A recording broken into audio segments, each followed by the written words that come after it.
For the last decade, self-employed persons, or SEPs, have constituted about 8 to 10% of our resident workforce.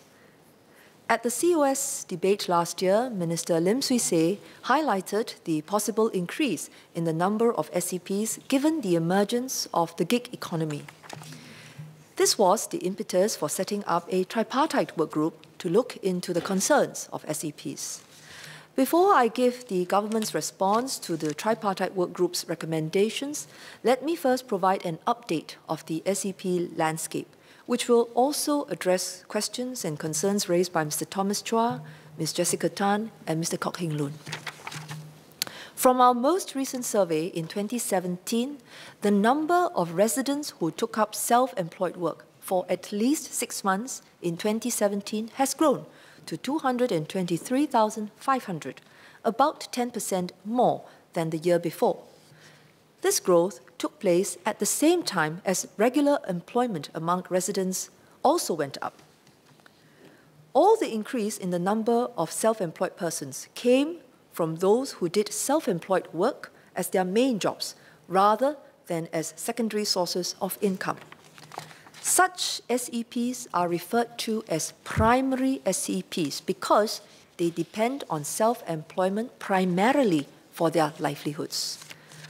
Primary SEPs are also the group we are most interested in. Primary SEPs now constitute 8.4% of our resident workforce, still well within the range of 8 to 10% observed over the last decade. What do we know about the age and education profiles of primary SEPs, and have they changed in 2017? By age, more than half of the primary SEPs are 50 and above. Less than 10% are below 30. The age distribution in 2017 remains largely the same as 2016. However, the share of primary SEPs with tertiary qualifications rose from 37% to 40%, in tandem with the rise in education profile among the local workforce. But it is still much less than the 55% tertiary educated in our local workforce. The most recent survey also showed a notable increase in the share of primary SEPs who said they preferred regular employment over self-employment. This group rose from 19% in 2016 to 23% in 2017. In other words, about 1 in 5 primary SEPs prefer to be in a regular job. However, they tend to be older and have lower educational qualifications. We are very keen to help them, and Mr. Ang Hin Kee asked how. The first is to improve the SEP's awareness of job matching schemes available and encourage them to come forward to the career centres run by Workforce Singapore and NTUC E2I. Our existing schemes, as well as the new career trial scheme that I spoke about, can also help.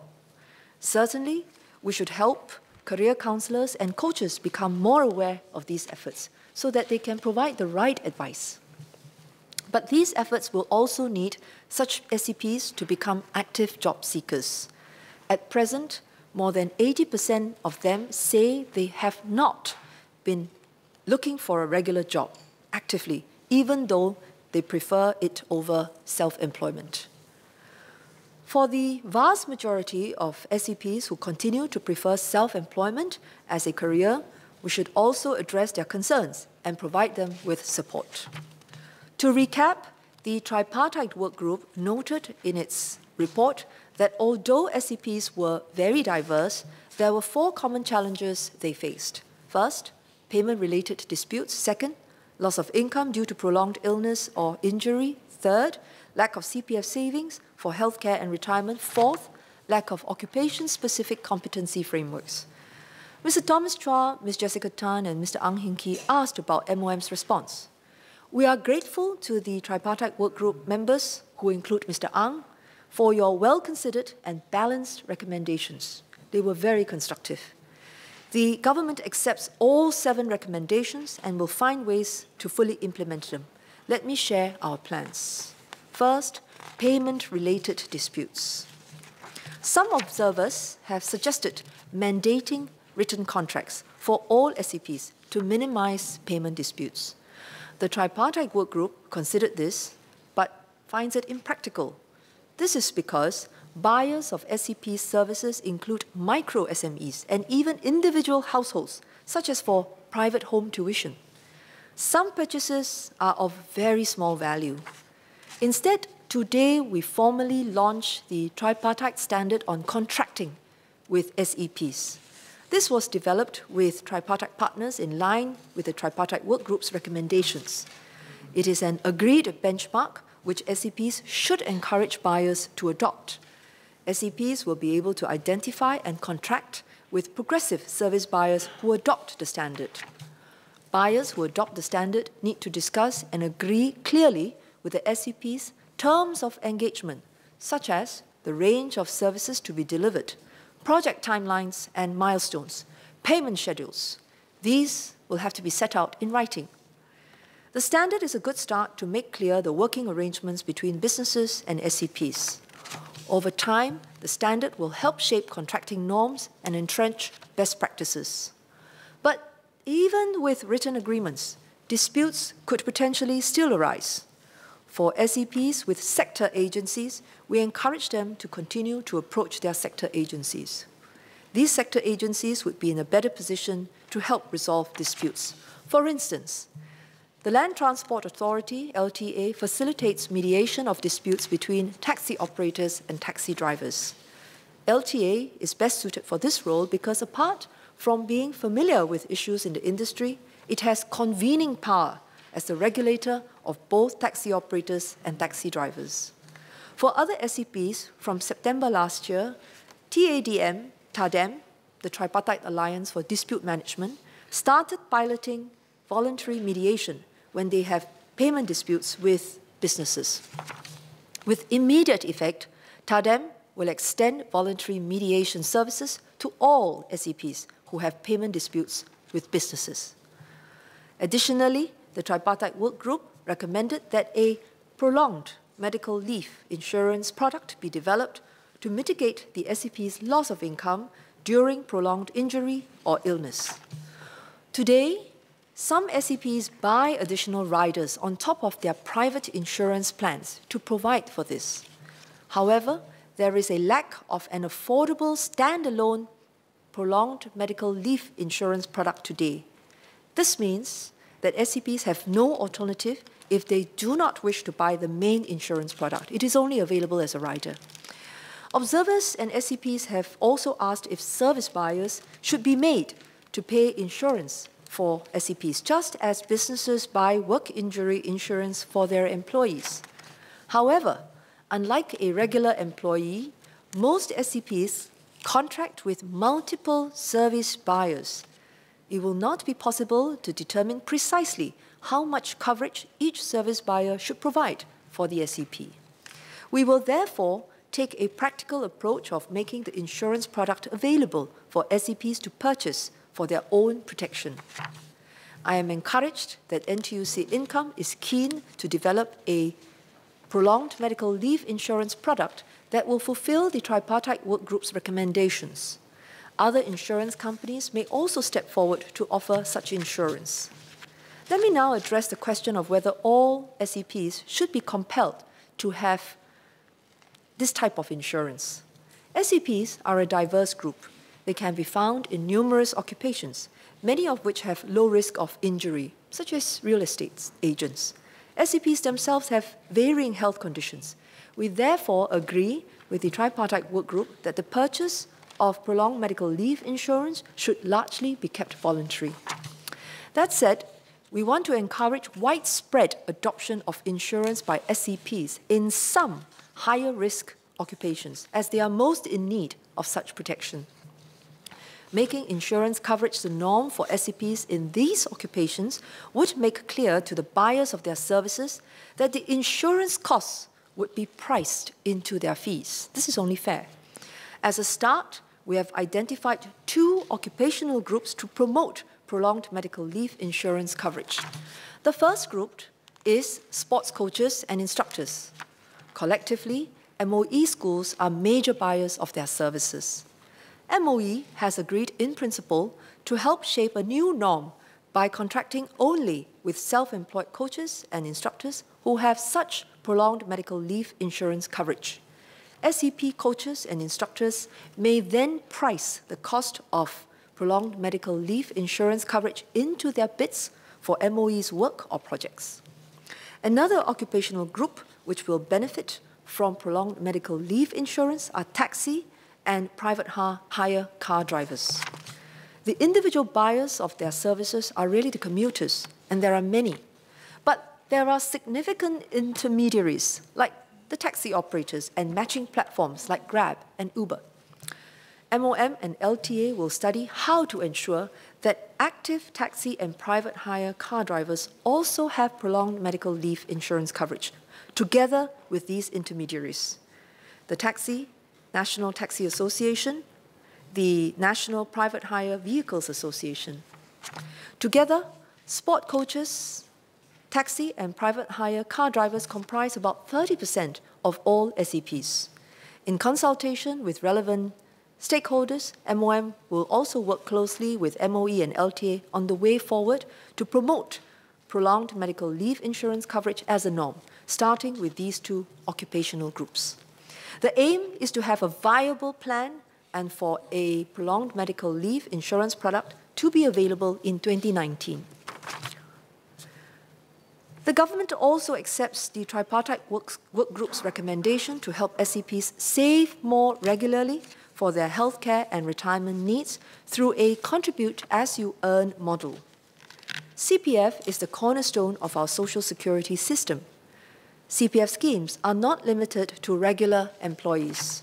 SEPs can also make use of CPF to save for their healthcare and retirement needs.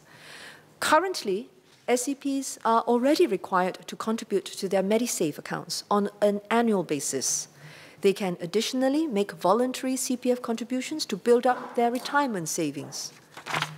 Even though MediSave contributions are mandatory today, about 1 in 4 SEPs have not been keeping up with their MediSave contributions. The question is why?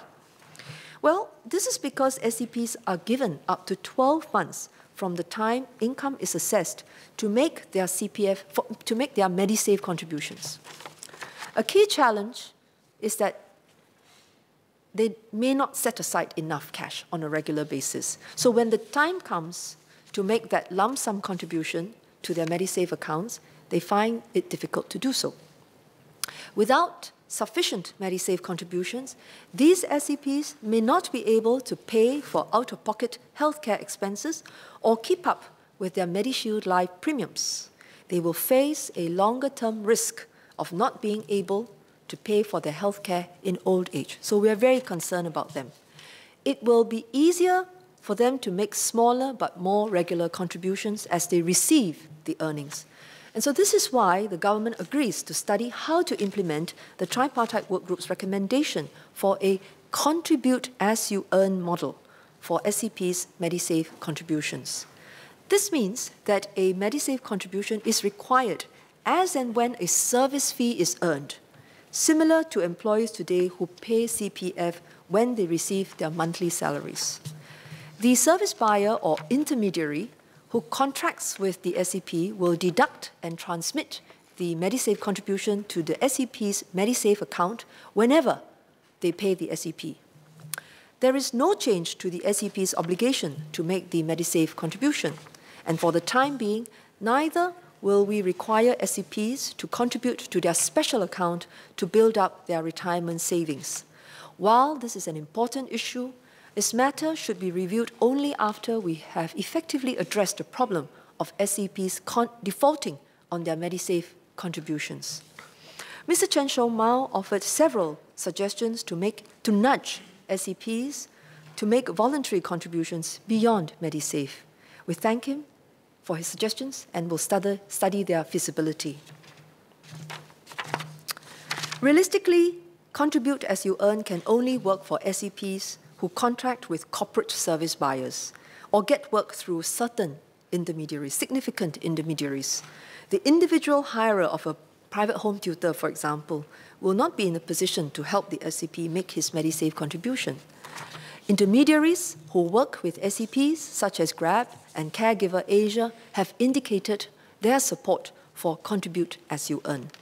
But Contribute As You Earn will not be straightforward to roll out. We will have to work through implementation issues, such as the correct amount of MediSave contributions to deduct in each transaction. The government, as a service buyer, will take the lead to implement Contribute As You Earn. Government procurement entities aim to start a pilot by 2020, which will allow us to work through the implementation issues for Contribute As You Earn and help smoothen its subsequent implementation in the private sector. We will provide more details when ready. In the meantime, we welcome companies to continue their voluntary MediSave contributions for their SEPs. The final recommendation by the Tripartite Work Group is for tripartite partners to support SEP associations in developing occupation-specific competency frameworks. Our tripartite partners are committed to doing so. To date, 15 of the 23 priority sectors have launched skills frameworks that support the sector's industry transformation. These skills frameworks provide key information on sector, career pathway, occupation and job roles, and the skills required for these occupations and job roles. They also list the training programs that individuals or employers can tap. The information in these skills frameworks will be relevant to both employees as well as SEPs in those sectors. The Freelancers and Self-Employed Unit in the Labour Movement, UFSE, is also working with many groups, such as the sport coaches, to develop a training and accreditation scheme. There are SEP associations that have proactively helped their SEPs to learn new skills. For example, the National Taxi Association, under the leadership of Mr. Ang Hin Kee, saw that foundational digital skills, as well as familiarity with digital applications such as parking.sg and mobile payment apps, would benefit its members in their day-to-day work. They also knew the course schedule had to cater to taxi drivers' unique work schedules. National Transport Association worked closely with one of the Skills Future Singapore's appointed training providers and SSG to customize the Skills Future for Digital Workplace program for NTA members. SSG also provides course fee subsidies for the program to keep the cost affordable for the drivers. If I understand correctly, they paid about $50 for each course. SEP Association can strengthen support to help their members make their SEP careers more sustainable. The government and the tripartite partners are keen to work with more SEP associations on this front. Mr. Chairman, let me summarize the government's response to the Tripartite Work Group's 7 recommendations. 3 recommendations are being implemented from today or have been ongoing. They are the Tripartite Standard on Contracting with SEPs, which we just launched, the extension of voluntary mediation services by the Tripartite Alliance for Dispute Management to cover SEPs, the support of the tripartite partners for SEP associations to develop occupation-specific competency framework so that SEPs can remain relevant. Another 3 recommendations will be implemented in 2019 or 2020.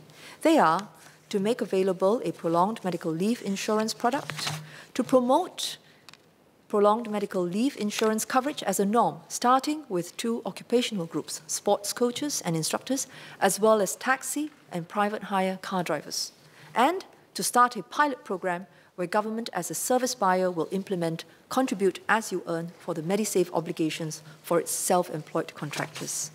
The recommendations to introduce Contribute As You Earn for other service buyers will require further study. The government will focus on selected occupations where there are significant intermediaries or where there are large corporate service buyers we can work with. We are confident that the Tripartite Work Group recommendations will help address the main common challenges that SEPs face, and we will continue to monitor the SEP landscape to stay on top of the changing trends.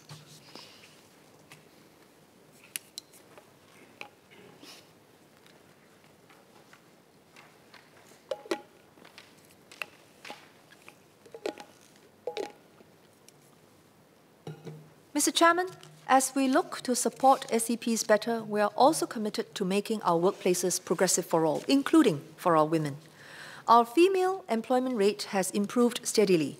Over the last 3 years, it averaged 72%, higher than the 69% average in the previous 3 years. In terms of full-time employment, we are ranked 6th compared to 35 OECD countries. With more women in the workforce, has workplace harassment become a bigger problem?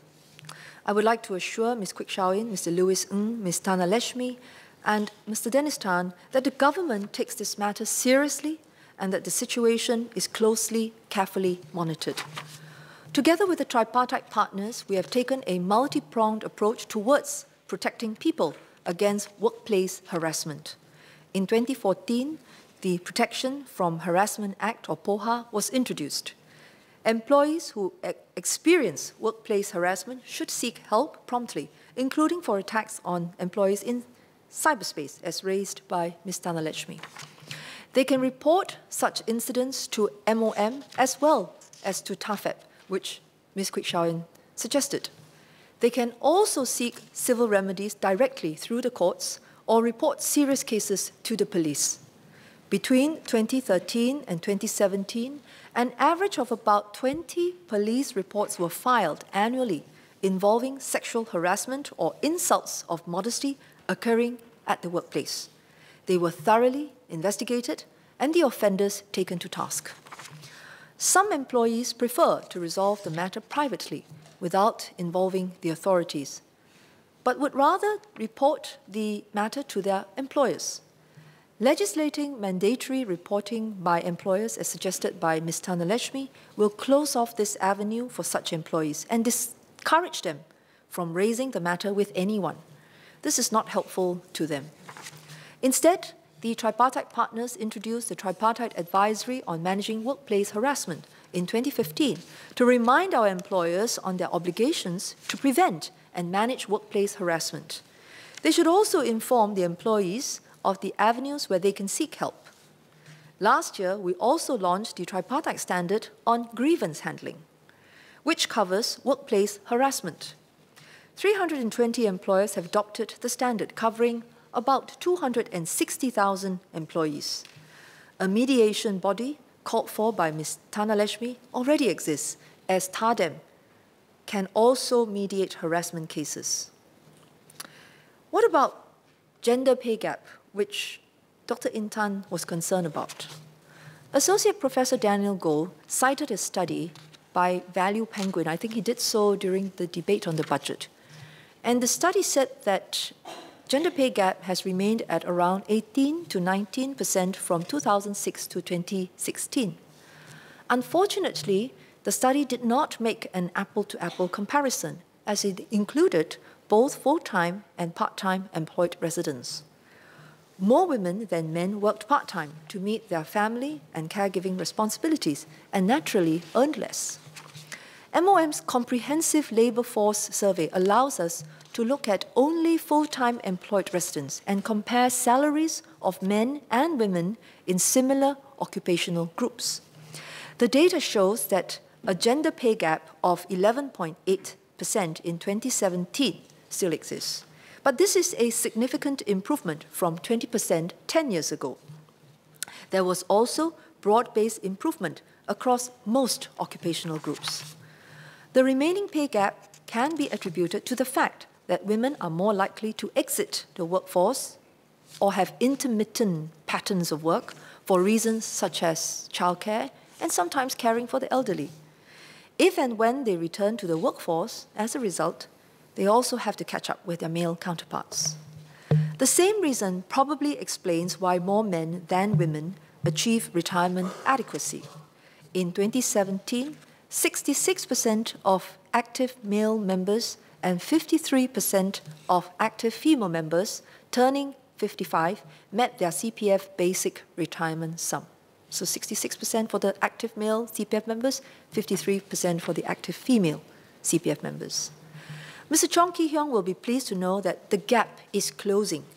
In 2017, the median retirement savings for women at age 55 were about 60% of median balances at age 55 for men.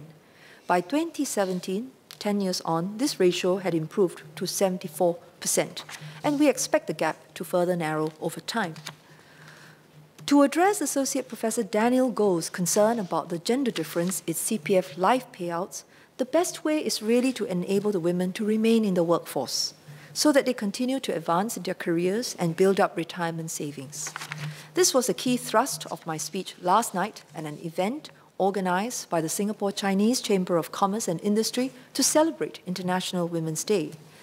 Mr. Desmond Chu and Ms. Tana Lechmi will be pleased that during the event, I also announced that the government will set aside about $30 million to further promote flexible work arrangements.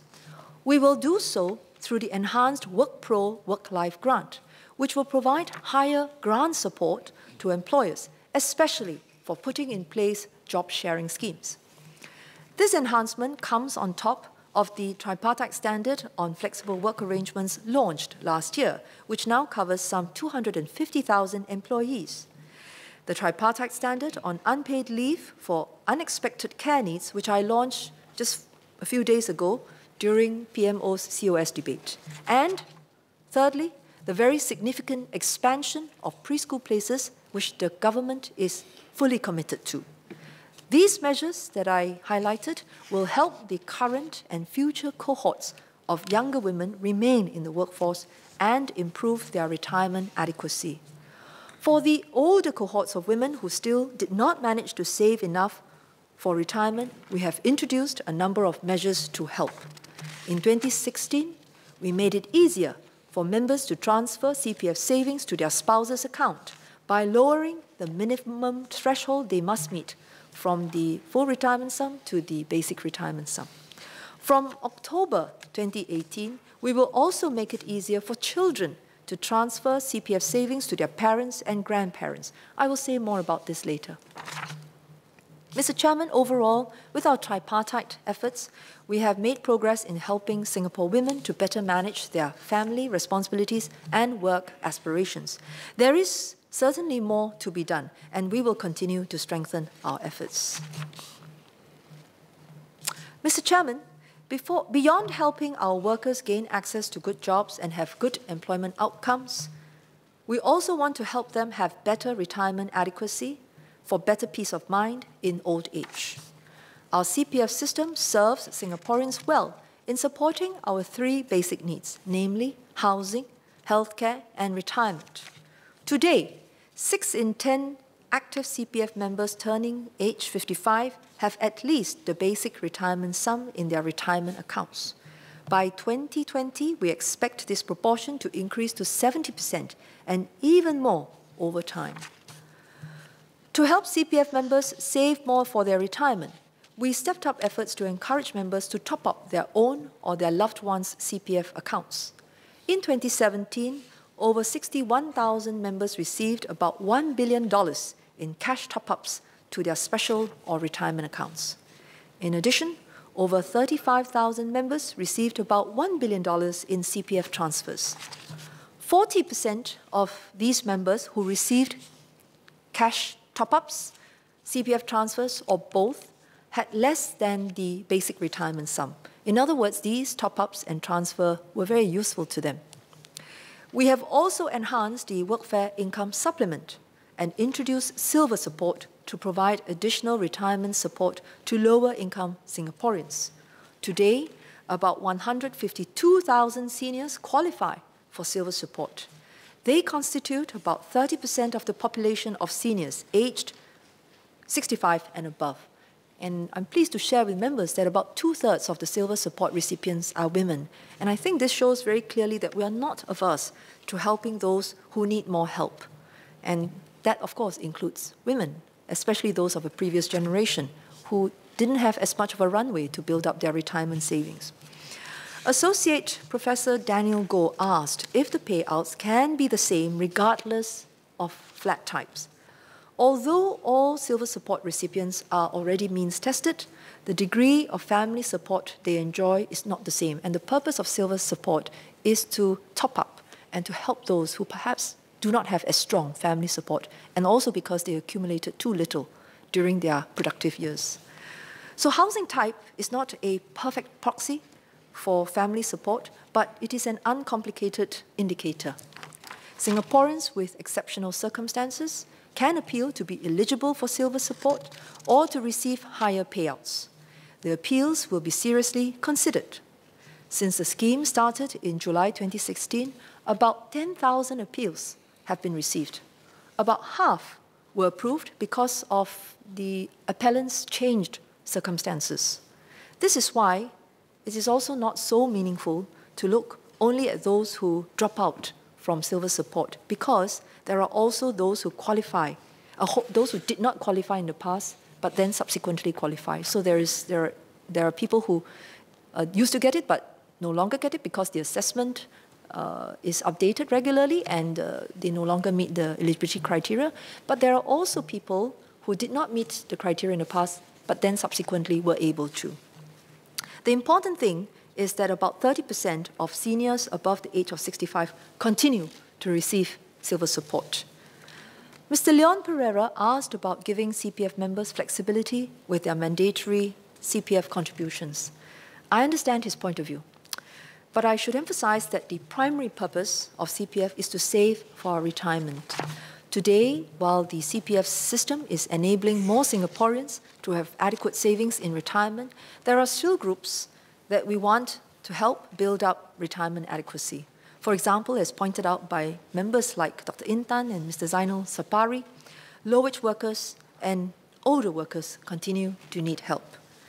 Besides the schemes that I described earlier, we have also tightened rules on CPF withdrawals for everyone, precisely to ensure that retirement savings continue to be steadily built up and are not depleted. For those who have built up substantial CPF savings, we're helping them grow those savings in better ways, which I will talk about later. It will therefore be incongruent with our current focus to start loosening up, whether in terms of the rules on withdrawals or contributions. Let us stay focused on the task at hand, safeguard and grow our CPF savings so that all Singaporeans can have better peace of mind in retirement for as long as they live. Mr. Chairman, Mr. Zainal Sapari expressed concerns that some CPF members who invest through the CPF investment scheme, or CPF-IS, might not fully understand the risk and the costs involved. And so their painstakingly built up retirement savings may be lost. Currently, there are two ways for members to grow their CPF savings. For those who have no appetite for risk, they can earn risk-free interest on their CPF savings.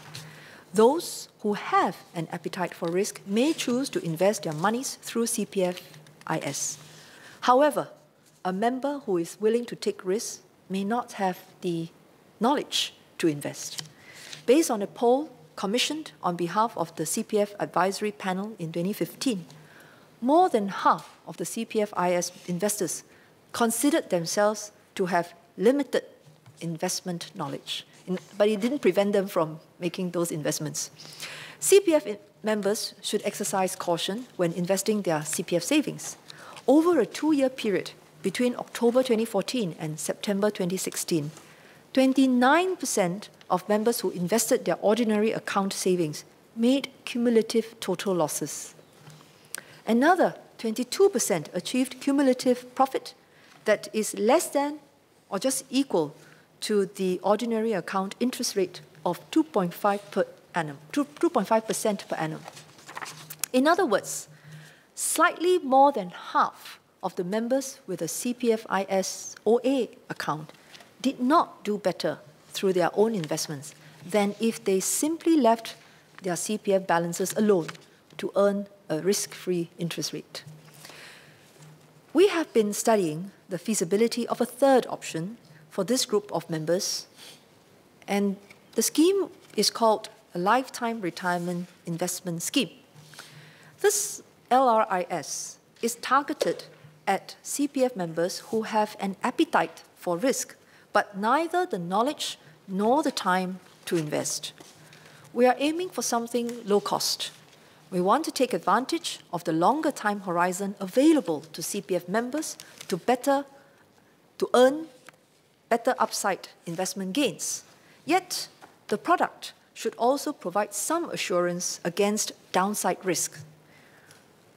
Members can well imagine that such a scheme is not easy to design and will require further study. In the meantime, we will make 3 enhancements to better cater CPFIS to members with an appetite for risk and have both the knowledge and time to invest. First, we will introduce a self-awareness questionnaire that will be available to all CPF members. This questionnaire will provide feedback to the member on his level of basic financial knowledge and remind him of the different options available to him to grow his CPF savings, such as CPF interest rates or the upcoming LRIS. But regardless of the feedback, members can still decide whether or not to invest through the CPFIS. The questionnaire will be part of the process of opening a CPFIS account from 1st October this year. Members who already have a CPFIS account are not required to take the questionnaire, but are strongly encouraged to do so. The second enhancement is to disallow sales charges for products that are offered under the CPFIS. Currently, financial advisors can receive a sales charge of up to 3% of the transacted amount when members use their CPF to purchase unit trusts and investment-linked insurance policies. This sales charge has an unintended consequence that is detrimental to CPF members' interest. It encourages financial advisors to sell products to earn more commissions, which causes the members to churn their investments, buy, sell, each time there is a sales charge. Our target group of CPFIS members will generally not need to rely heavily on financial advisors to decide which investment products to purchase. They can already directly buy unit trusts on online platforms such as Fund Supermart, Navigator, and Poems for 0 sales charge. Therefore, the sales charge adds another layer of cost that reduces the members' investment returns. By removing the sales charge, financial advisors no longer have an incentive to push products. This also reduces the cost of investing for CPFIS members and will better align the investment behavior to members who have time and knowledge. The third enhancement is to reduce the maximum wrap fees charged for CPFIS investments, such that wrap fees cover only the cost to maintain wrap accounts. For members' information, currently, some CPF members set up a wrap account on investment platforms. Financial advisors can charge an annual wrap fee of up to 1% of the amount of funds that they manage in the wrap accounts. The wrap fees covers advisory services and the cost to maintain the wrap account. We are not opposed to wrap accounts as they are generally considered to bring convenience to investors. Again, the targeted members for CPFIS are not expected to rely on advisory services that are usually included in the wrap fees. We will therefore lower the cap on annual wrap fees to 0.4% of the total amount managed. This is similar to the fees charged by online investment platforms in the cash market.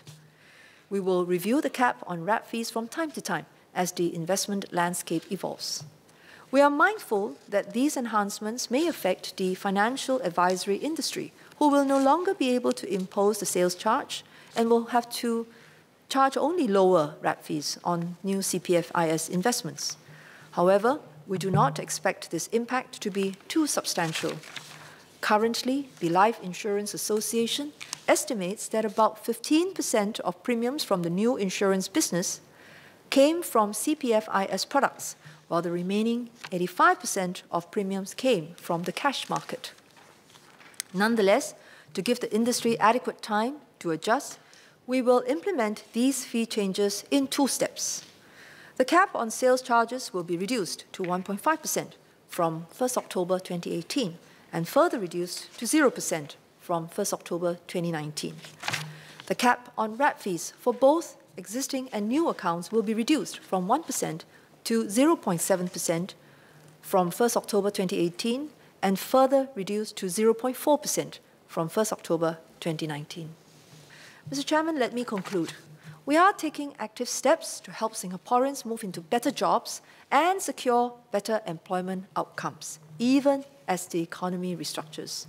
The women in our workforce have made progress and will get more help to stay in employment.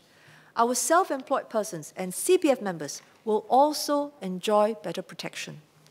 MOM will continue to improve our schemes and programs to ensure that we have an inclusive workforce and progressive workplaces.